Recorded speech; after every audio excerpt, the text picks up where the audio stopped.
പുണ്യശ്ലോകനായ മാറിവാനീസ് പിതാവ് ഇപ്രകാരം നമ്മെ ഓർമ്മിപ്പിക്കുകയാണ്: സമൃദ്ധിയെ നിങ്ങൾ ഭയപ്പെടണം. സ്വാഭാവികമായി നാം എല്ലാവരും ആഗ്രഹിക്കുന്ന ഒരു കാര്യമാണ് സമൃദ്ധി.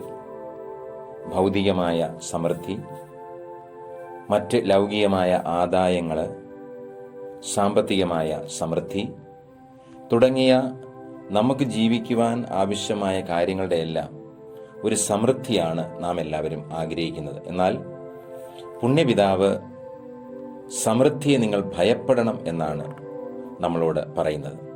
എന്തുകൊണ്ടാണ് പിതാവ് ഇപ്രകാരം പറഞ്ഞത്? വിശുദ്ധ ബൈബിൾ നമ്മെ പഠിപ്പിക്കുകയാണ്. ധനവാന് ഒരിക്കലും ദൈവരാജ്യം അവകാശപ്പെടുത്താൻ കഴിയുകയില്ല. ധനവാൻ ദൈവരാജ്യത്തിൽ പ്രവേശിക്കുന്നതിനേക്കാൾ എളുപ്പം ഒട്ടകം സൂചിക്കുഴയിലൂടെ കടക്കും എന്നുള്ളതാണ്.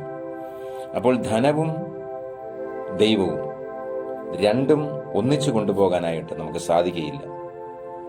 ഒന്നുകിൽ നമ്മൾ ധനത്തിൻ്റെ പുറകെ പോയി ധനികരാവുക, അതായത് ഭൗതികമായ സമ്പത്ത് നേടുക.